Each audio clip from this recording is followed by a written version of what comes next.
We're reporting right outside the Litru Gas Centre. In fact, for several hours together, we have seen how people have been waiting in long serpentine queues to refill their gas cylinders. But that's not something which is happening at the moment, because this is the condition across the island nation of Sri Lanka. Joining us is also one customer here who says she's been waiting in long queue. Ma'am, can you tell us, we understand this is the situation, right? The country has run short of supplies, whether it's medical supplies or we're talking about the cooking gas. Can you tell us, you were just talking about how the Prime Minister or the country for that matter does not understand the pain of citizens. Well, the Prime Minister's office is right here, as you can see. His house is a few doors down, and I think he had some visitors last Saturday protesting certain comments he made. So if he just looks out of his window from his office, he can see that there's a line of citizens here waiting for the most basic thing, like cooking for your family, having petrol to take your family around.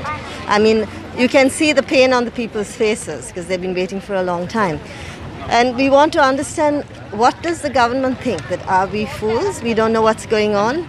We have a situation in a country which is so dire. We have, as everyone knows, we have in a huge political crisis.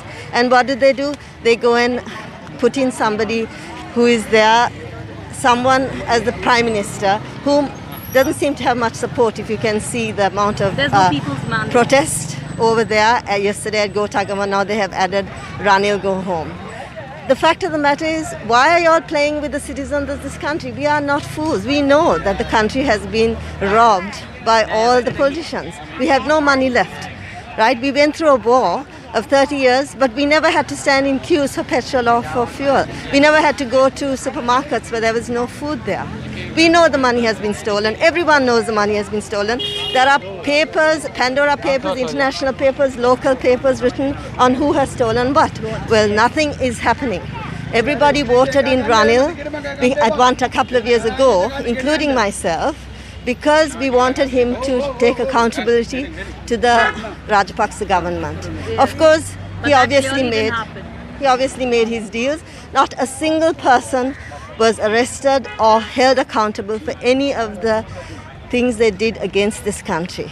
And not only that, Ranil added to the situation in this country by allowing the bond scam to happen. It's common knowledge that it was his friends who did it. It's common knowledge that the amount of money that was lost by the government and the people from the central bank.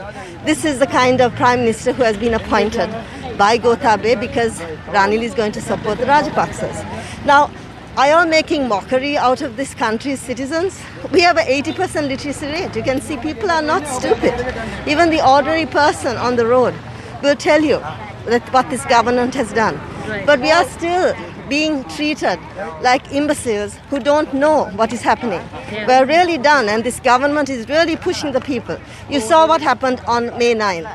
Okay, I saw in front of my eyes people coming from the temple trees. It was blocked for the citizens, but they opened up, all those blocked barricades were removed, and you saw thousands of people coming from temple trees with stones, sticks and stones, to maim and hurt their citizens. Now tell me, do you know of any Prime Minister who arms its own citizens to go and hit and maim other citizens?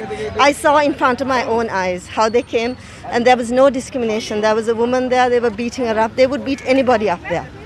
Right? I was right there, so I saw it with my own eyes. And the government has done no that. hope is what I understand. Well, certainly we don't seem to have a government with conscience. And if they're going to push the people to the limit, after that, there will be no return. Is that what they want, to have anarchy in this country?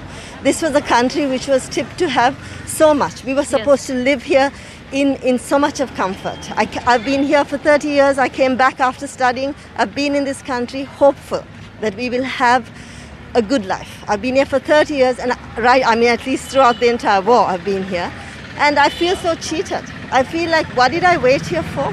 I understand.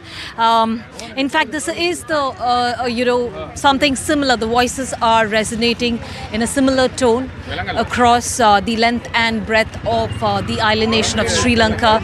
But there is no clarity in terms of whether, there will be more gas supplied in at least in the next 24 hours or so, because people continue to wait in long queues. They come, they wait in hope at least they can refill and take their cylinders back. And one voice, the strong voice that we hear is they don't really care who's appointed, whether it's Mahinda or even for that matter whether it is Ranil. All that they say, they need cooking gas, whether they have food to eat or not, whether they have fuel for travel or not. In Colombo, with camera person Govind Murthy, Shrija for NDTV.